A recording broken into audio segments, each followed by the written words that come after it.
Past indefinite. Simple present का हो गया है। अब किसका देखेंगे? पास्ट इंडिफिनिट का। एक्टिव पैसिव वॉइस ऑफ किसका? पास्ट इंडिफिनिट या तो सिंपल पास्ट भी बोलते हैं। Past indefinite, past indefinite tense. हाँ, पास्ट इंडिफिनिट, ठीक है। Past indefinite, past indefinite tense में जो बी की फॉर्म लगती है क्या लगेगा? वाज या वर, ठीक। और हमें पता है कि पैसिव वॉइस सिर्फ और सिर्फ ट्रांजिटिव वर्ब की बनती है, इंट्रांजिटिव वर्ब की नहीं बनती है। पास्ट इंडिफिनिट हम लोग टेंस में ऑलरेडी डिस्कस कर चुके हैं, क्या टेंसेस हो, ये सब आपका अच्छे से पता होना चाहिए। पास्ट इंडिफिनिट टेंस का आपका स्ट्रक्चर होता है क्या? सब्जेक्ट प्लस वर्ब की सेकेंड फॉर्म देन ऑब्जेक्ट, ठीक। ये होता है एक्टिव वॉइस के फॉर्मेट में रहता है और ये एक्टिव वॉइस का स्ट्रक्चर हो गया, ठीक है। इसका शी, रीड, रेड, रेड तीनों की स्पेलिंग सेम होती है। She read a book. अब हमें पता है ये कौन सा टेंस हो गया? Past indefinite tense. और पास्ट इंडिफिनिट टेंस जो होता है हमेशा वर्ब की कौन सी फॉर्म लेता है? Second form. ये हमारा एक्टिव वॉइस हो गया। जब हम इसको एक्टिव से पैसिव में चेंज करेंगे तो ये बेसिक रूल वही पे, यहाँ पे हमारा ऑब्जेक्ट ये है। कैसे पता? व्हाट और होम से जब हम क्वेश्चन करते हैं, व्हाट सी रीड, व्हाट क्या पढ़ती है वो? अ बुक, एक किताब। व्हाट का रिप्लाई आया तो ये हमारा ऑब्जेक्ट हो गया, तो इसका हो जाएगा अ बुक। अब वॉज लगेगा, क्या लगेगा? A book was red bye हर, ठीक। समझ में आया? स्ट्रक्चर बना लो इसका। क्या हो गया? यहाँ पे ऑब्जेक्ट बन गया आपका एज ए सब्जेक्ट, ठीक। फिर आपका आ जाएगा बी की कोई फॉर्म, ठीक है। बी की फॉर्म में वॉज या तो फिर वर लगता है इसमें। फिर आपका आता है मेन वर्ब की हमेशा थर्ड फॉर्म होती है पैसिव वॉइस में, हमेशा। ये चीज याद करने वाली नहीं है, चाहे जो भी टेंस हो सब में मेन वर्ब की थर्ड फॉर्म ही लगाना है। वाज या वर मेन वर्ब की थर्ड फॉर्म, जो सब्जेक्ट रहेगा वो क्या बन जाएगा? Object, as a object function करेगा। ये हो गया हमारा पैसिव वॉइस का स्ट्रक्चर। और हर ऑब्जेक्ट पहले से बाय, हाँ सॉरी, यहाँ पे एक गलती हो गई। फिर आपका आएगा बाय, फिर आपका आएगा यहाँ पे और सब्जेक्ट लेकिन एज अ ऑब्जेक्ट।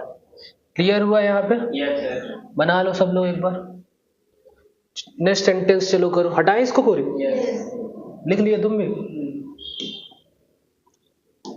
चलो देखो,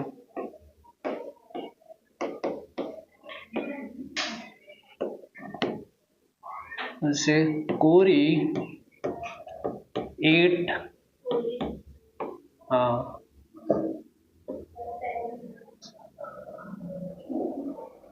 कोरी एट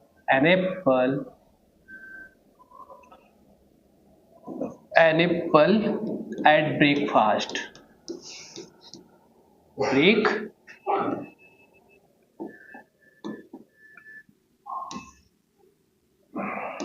at breakfast.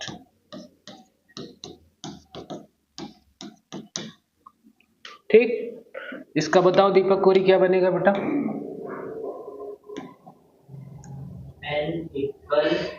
देखो थोड़ा इसमें ऑब्जेक्ट के बाद भी ऐड कर दिया है तो इसमें कंफ्यूज नहीं होना है, ठीक है।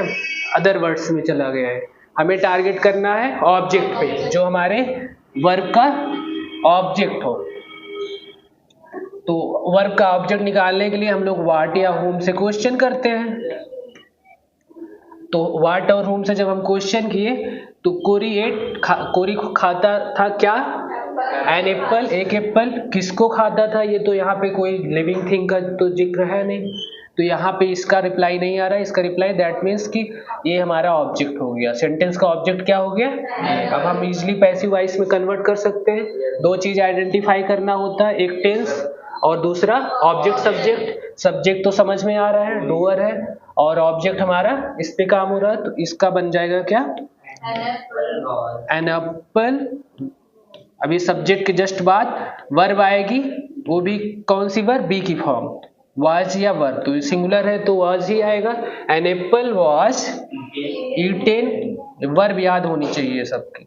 N apple was eaten at breakfast, at breakfast. An apple was eaten at breakfast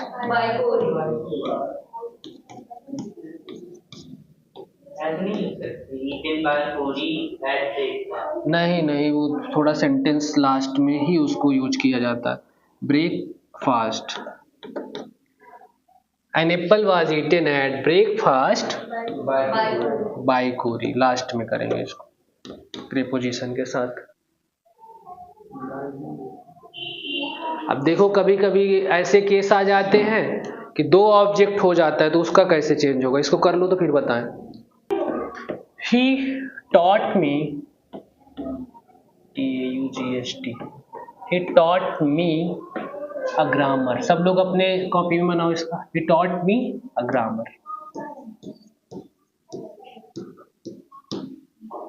क्या बनेगा पैसिव इसका बताओ? चलो देखो इसको, ये दो तरीके से बनेगा। इसमें दो ऑब्जेक्ट है ना। He taught, वह पढ़ाता था, क्या पढ़ाता था? ग्रामर। किसको पढ़ाता था?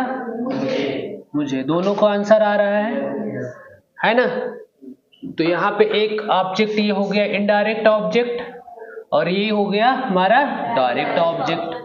तो इसका दो तरीके से पैसिव वॉइस बनेगा। एक बार हम मी का लेके बनाते हैं, ठीक है। मी को लेते हैं एज सब्जेक्ट, तो मी का हो जाएगा subjective form I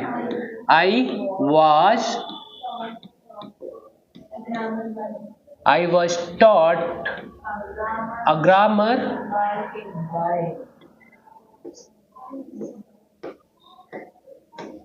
by him। दूसरा देखो,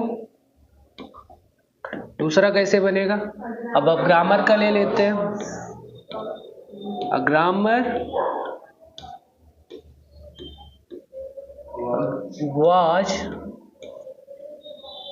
taught me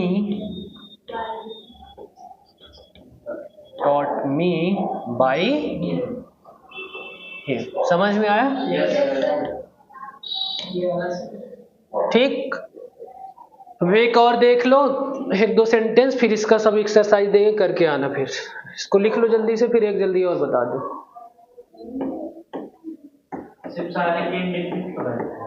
नहीं, सबका बनेगा, अब कंटिन्यूअस का कल से पढ़ाएंगे सबका।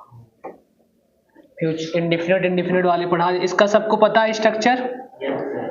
सब्जेक्ट होता है विल, शैल, ये एक्टिव वॉइस का होता है ना। विल, शैल, फिर आपकी आती है मेन वर्ब की फर्स्ट फॉर्म, फिर आता है ऑब्जेक्ट। अब इसका पैसिव देखो बनाएंगे तो कैसे बनेगा।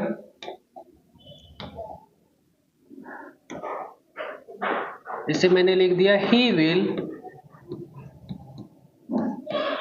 रीड